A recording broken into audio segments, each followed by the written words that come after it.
오늘은 예수님을 믿고 따르는 이유라는 제목으로 말씀을 전하도록 하겠습니다. 오늘 본문은 예수님을 간절히 바라는 마음으로 예수님을 따르는 자들에 대한 내용이 기록되어 있습니다.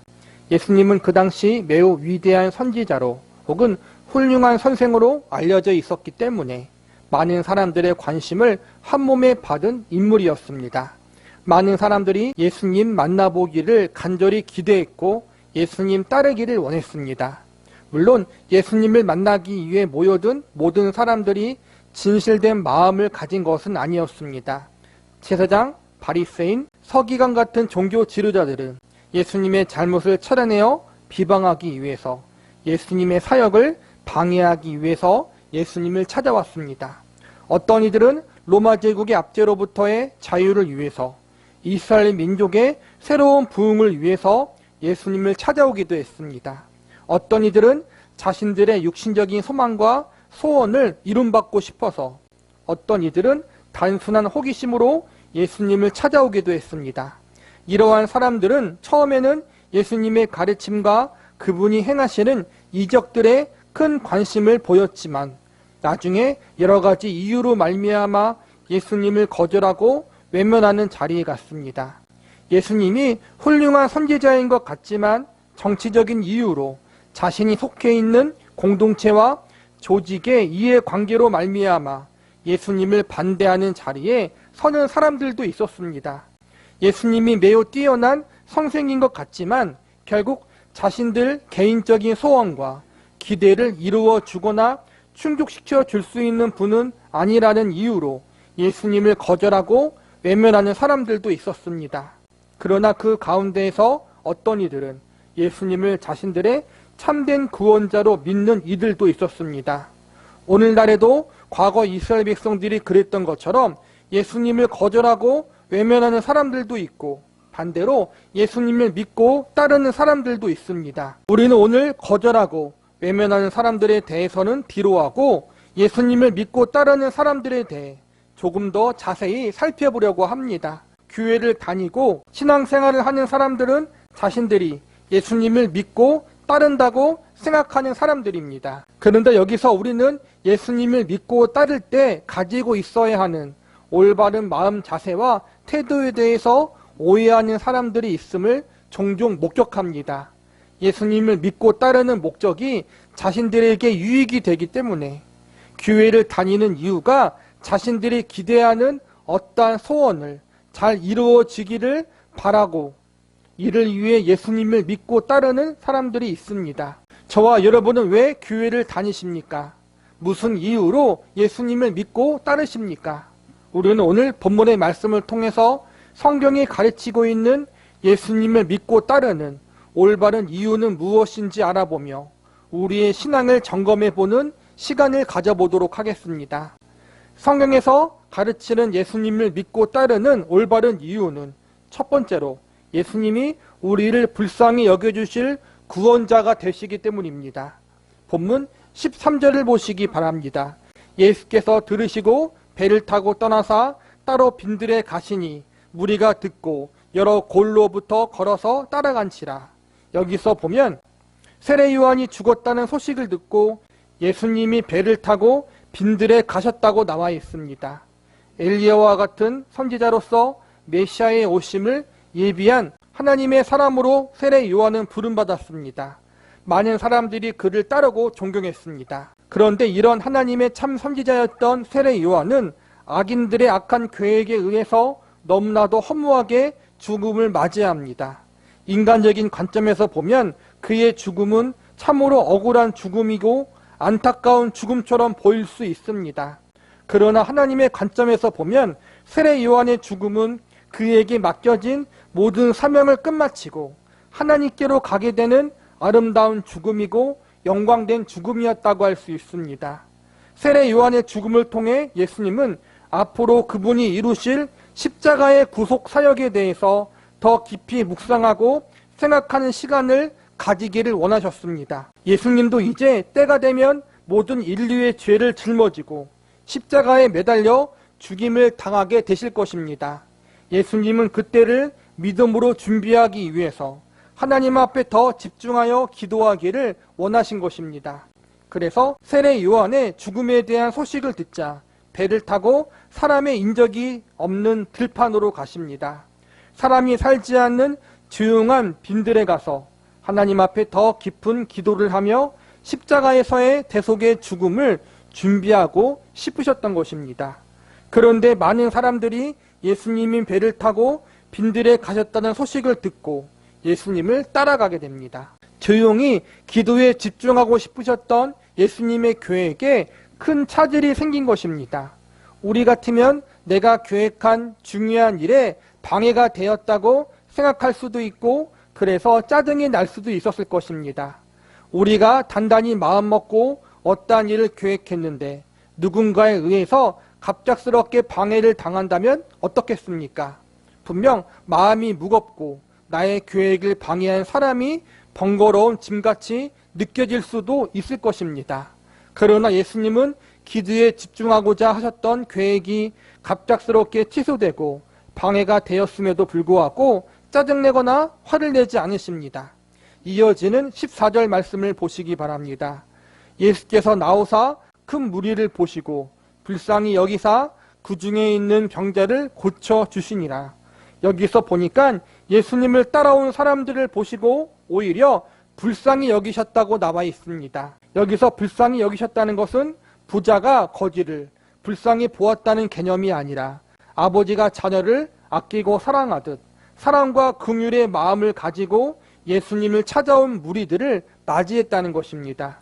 동일한 상황을 기록한 마가복음에 보면 그들이 목자 없는 양 같아서 불쌍히 여기셨다고 나와 있습니다. 양이라는 동물은 목자가 없으면 도저히 살아갈 수 없는 존재입니다. 양은 자신을 보호할 수 있는 자구책을 가지지 못한 동물이고 스스로 안전한 곳을 찾을 수 없는 연약한 존재입니다. 양은 스스로 먹고 자는 문제도 제대로 해결할 수 없는 참으로 불완전한 동물입니다. 그러나 양에게 좋은 목자, 선한 목자가 있다면 이 모든 문제를 해결받고 아주 행복하게 잘 살아갈 수 있습니다. 그런데 지금 예수님을 따라온 무리를 보시고 그들이 목자 없는 양같이 불쌍한 존재로 여겨주십니다.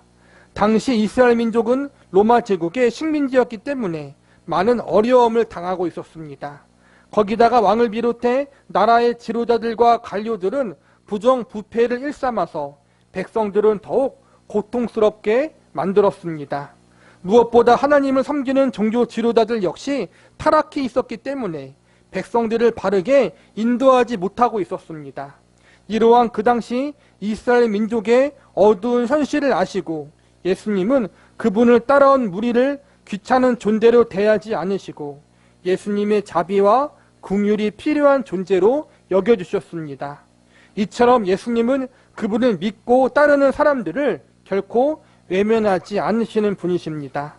그냥 외면하지 않는 정도가 아니라 그분을 믿고 따르는 이들을 매우 귀한 존재, 예수님의 사랑이 필요한 존재로 여겨주십니다. 세상 사람들은 자신들의 이해관계에 따라 얼마든지 서로를 배신하고 서로의 뒤통수를 치는 인생을 살아갑니다. 아무리 신용이 좋은 사람이랄지라도 상황과 환경이 따라주지 않으면 사람을 저버릴 수도 있습니다. 그러나 예수님은 그렇지 않으십니다. 그분은 절대로 하나님의 자녀와 백성들을, 믿는 성도들을 배신하거나 외면하지 않으시는 분이십니다. 십자가의 구속의 사역을 잘 감당하기 위해 조용한 곳에서 기도로 하나님과 깊은 만남을 가지고자 계획하셨던 예수님이셨습니다. 이 중요하고 거룩한 계획을 사람들이 방해했습니다. 그러나 그들이 예수님을 간절히 사모하는 마음으로 따라왔음을 아셨기에 예수님은 그들을 불쌍히 여겨주시고 그들을 사랑으로 대해주셨습니다. 과거에만 그런 것이 아니라 오늘날 우리들에게도 예수님은 동일하게 사랑으로 대해주십니다. 어떠한 상황, 어떠한 환경 속에 우리가 있더라도 예수님은 우리를 결코 외면하거나 버리지 않으십니다. 예수님은 자기 생명을 우리에게 주시기까지 우리를 사랑하시는 분이십니다. 그분을 믿고 따르는 성도들을 절대로 고아와 같이 내버려 두시는 분이 아니라는 것입니다. 모든 사람들이 우리를 다 떠나도 예수님만은 우리를 절대로 떠나지 않으십니다. 인간에게 있어 가장 절망적인 순간은 죽음의 순간이라고 생각되어집니다. 그러나 이 죽음의 순간이 오더라도 예수님은 우리와 함께 하시고 우리의 영원한 운명을 책임져 주시는 분이십니다. 우리의 믿음의 근원 되시는 예수님, 그분은 언제 어디서나 믿는 성도인 우리를 외면하지 않으시고 항상 사랑과 긍휼로 대해 주십니다. 세상의 모든 것이 변할지라도 우리를 향한 예수님의 약속과 사랑은 변치 않으십니다. 그분은 영원토록 우리를 버리지 않는 신실하신 우리의 구원자이십니다. 이 예수님을 신뢰하심으로 그분을 믿고 따르기를 주저하지 않는 저와 여러분이 되시기를 기도합니다. 성경에서 가르치는 예수님을 믿고 따르는 올바른 이유는 두 번째로 예수님이 우리를 고쳐주실 치료자가 되시기 때문입니다. 본문 14절을 다시 보시기 바랍니다. 예수께서 나오사 큰 무리를 보시고 불쌍히 여기사 그 중에 있는 병자를 고쳐주시니라. 14절에 보면 예수님을 따라온 무리들 중에 병자들을 고쳐주셨다고 나와 있습니다. 불쌍히 여겨 병자를 고쳐주셨다는 것은 크게 두 가지 의미가 있습니다. 제일 먼저는 육체적으로 병을 가지고 있던 자들을 긍휼히 여겨주사 그들이 병든 몸임에도 불구하고 힘들고 수고스러운 길을 마다하지 않고 예수님을 따라온 그들을 긍휼히 여기사 그들을 고쳐주신 것입니다. 그 다음은 병자를 고쳐주심으로 예수님을 따라온 이들에게 예수님이 어떠한 분인지를 올바르게 알려주고자 했던 의도도 있었다고 볼 수 있습니다. 정확히 어떠한 병인지 알 수 없지만 병자를 곧바로 고쳐주셨다는 것은 분명 기적적인 일입니다. 작은 병도 약을 먹고 나으려면 시간이 필요합니다. 그러나 예수님은 병자들을 즉시 치료해 주셨고 그들은 나음을 얻었습니다. 이러한 기적을 베풀어 주신 것은 예수님이 하나님이 보내신 메시아요 그들의 구원자 되심을 알려주기 위해서입니다. 구약 성경에 하나님이 메시아를 보내주신다고 예언했는데 그 메시아의 특징 중 하나가 병자들을 치료해 주는 기적을 베푼다는 것입니다. 예수님은 병자를 고쳐주는 기적을 베푸심으로 지금 예수님을 믿고 따르는 이들에게 예수님이 하나님이 보내주신 메시아요 그들의 구원자라는 사실을 알려주기를 원하셨습니다. 그리고 한 발 더 나아가 그들이 치료받아야 할 것은 육체적인 질병만이 아니라 영적인 질병임을 알려주고 계십니다. 궁극적으로 죄라는 질병을 치료받고 고침받아야 한다는 사실을 알려주고 계시는 것입니다. 예수님이 이 땅에 오신 목적은 자기 백성들을 죄로부터 구원하기 위해서입니다. 예수님은 공생의 기간 동안 많은 이들에게 기적과 이적을 사용해 그들의 병을 즉각적으로 고쳐주셨습니다. 특별히 사람들이 도저히 고칠 수 없는 병, 불치병에 걸린 자들도 많이 고쳐주셨습니다. 이러한 치료와 고침의 사건들은 인간들이 가지고 있는 죄악의 질병을 치유받고 고침받을 수 있는 길, 사망의 질병에서 건진받고 구원받을 수 있는 유일한 길이 예수님께 있다는 사실을 알려주기 위한 표적이라고 할 수 있습니다. 표적이란 기적과 이적을 베푸는 진정한 목적이 있다는 것입니다. 신비한 기적과 이적을 통해 예수님이 전달하고자 하셨던 중요한 메시지는 모든 인간은 죄와 사망이라는 저주 아래 있고 예수님만이 이 저주에서 죄인들을 구원할 수 있는 유일한 구원자가 되신다는 사실입니다. 육체적인 질병은 모든 인간이 죄와 사망이라는 영적인 질병에 걸려 있다는 증거입니다. 모든 인간은 죄와 사망이란 영적인 질병에 걸려 있고 결국 영원한 지옥의 죽음과 형벌을 받아야만 합니다. 그러나 예수님이 기적과 이적을 통해 병든 자들을 고쳐주시는 사건을 통해 이러한 죄와 사망이라는 영적인 질병에서 건진받을 수 있는 길, 영원한 지옥의 죽음과 형벌에서 구원받을 수 있는 길이 예수님께 있다는 사실을 알려주신 것입니다. 교회를 다니고 예수님을 믿는 목적이 이 땅에서 성공하고 복받기 위해서라고 믿는 사람들이 적지 않게 있습니다.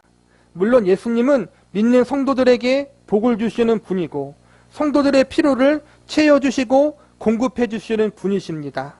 때로는 예수님을 믿어 육체적인 건강을 회복하고 경제적, 물질적인 어려움이 해결되어지는 놀라운 일을 경험한 분들도 있습니다. 그러나 그것이 예수님을 믿는 가장 중요한 목적은 아니하는 사실을 반드시 기억해야 합니다.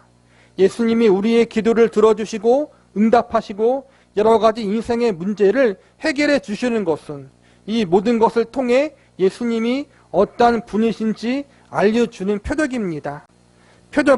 표적 자체가 가장 중요한 것이 아니라 이 표적을 통해 드러내고자 하는 더 중요한 메시지가 있음을 알려주는 현상입니다. 병을 고쳐주시고 때론 우리가 가지고 있는 인생의 고질적인 문제들을 해결해 주신 것은 그것 자체가 목적이 아니라 예수님에게 인생의 정답이 있고 예수님에게 삶의 이유와 참된 목적이 있음을 알려주기 위해서입니다. 한 발 더 나아가 이 예수님만이 죄와 사망이라는 영원한 형벌과 저주에서 우리를 구원해 주실 수 있는 유일한 구원자라는 사실을 알려주기 위해서입니다. 죄와 사망이라는 영적인 병을 낫게 해주시고 건진받게 해주는 다른 치료의 길, 다른 구원의 방법은 없습니다. 오직 예수님만이 죄와 사망이라는 저주와 질병으로부터 우리를 건져주시고 우리를 낫게 해줄 수 있는 유일한 분이십니다. 예수님만 믿으면, 그분을 나의 구원자요 나의 주인으로 영접하고 따르면 누구나 예외 없이 죄와 사망의 질병에서 치료받을 수 있고 나음받을 수 있습니다.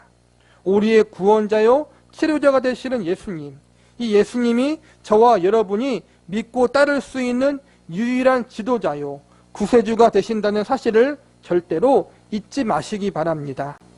마지막으로 예수님만이 영원히 변치 않는 신실한 분이기 때문에 그분을 믿고 따라야 합니다. 우리를 불쌍히 여겨주시고 우리를 그 어떠한 상황 속에서라도 외면하지 않으시고 사랑과 긍휼로 대해주시는 예수님, 그분은 참으로 좋으신 분이십니다. 그분은 우리를 죄와 사망으로부터 구원해 주실 수 있는 유일한 분이시며 그분의 생명을 아낌없이 내어주신 사랑의 주님이십니다.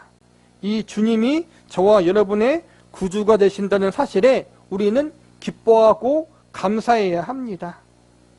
만약 구원자가 악인이고 못된 성격의 사람이라면 얼마나 마음이 어렵겠습니까? 자신을 버리거나 외면하지 말라고 간청하는 대상이 악한 존재라면 그 대상에게 간청하는 우리의 신세가 얼마나 비참하겠습니까?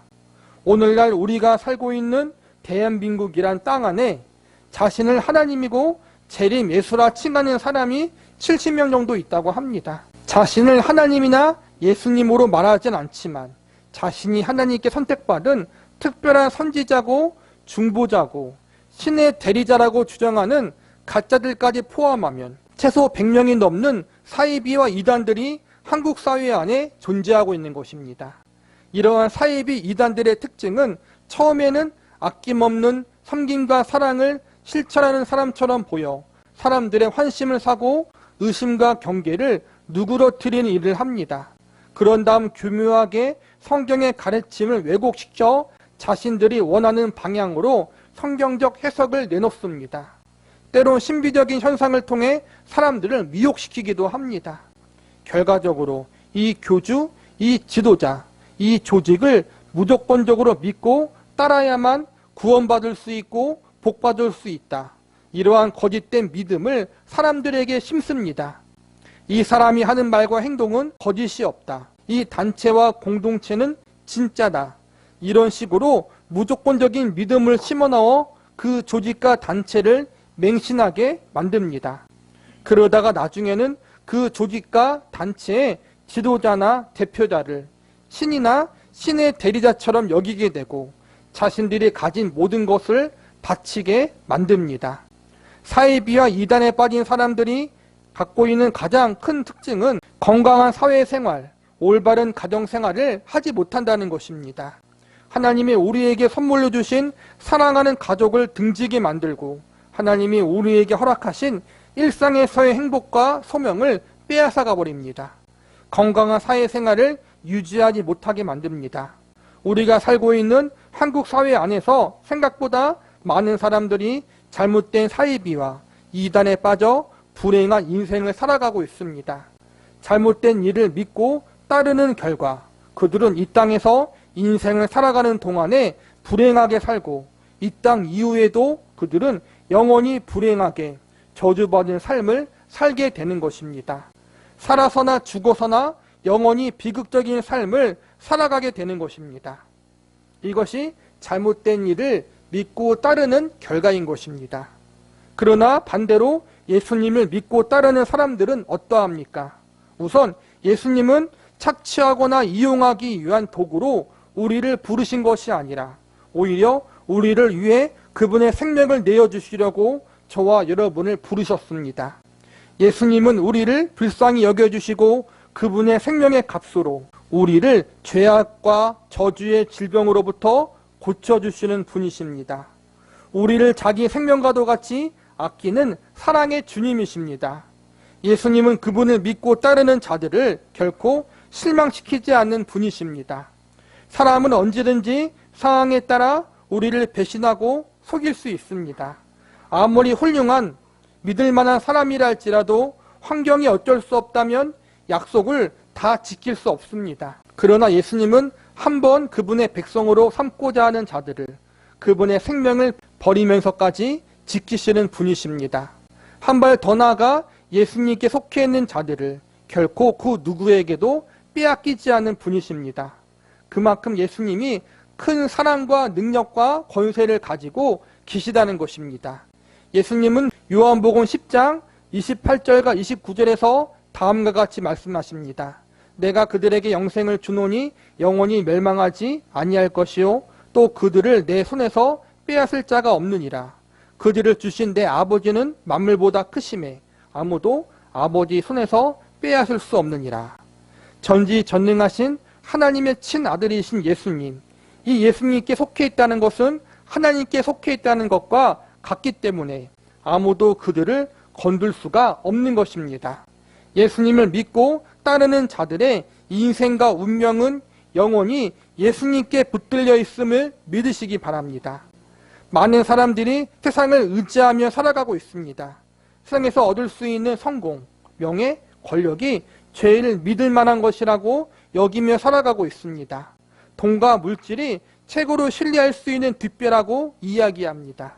물론 이 모든 것이 우리가 살면서 어느 정도 우리에게 필요한 것은 사실입니다. 그러나 그것이 우리 인생과 운명의 모든 것을 책임질 수 있는 것은 아닙니다.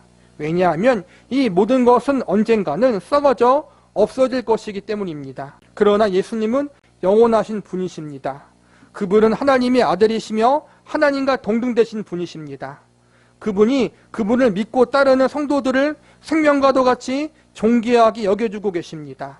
창조주 하나님의 아들이자 그분과 동등하신 예수님, 세상의 처음이자 마지막 되시는 예수님이 믿는 성도들을 그분의 생명처럼 사랑하고 계십니다. 이 예수님이 우리를 불쌍히 여겨주시고 우리를 고쳐주시는 참 구원자, 참 생명의 주인으로 우리의 인생 가운데 찾아오셨습니다. 예수님은 그분을 믿고 따르는 우리를 결코 배신하거나 실망시키지 않으십니다. 이 예수님이야말로 세상에서 가장 신뢰할 만한 분이십니다. 온 세계에서 가장 신뢰할 만한 분, 그분이 바로 우리가 믿고 따르는 예수님이신 것입니다.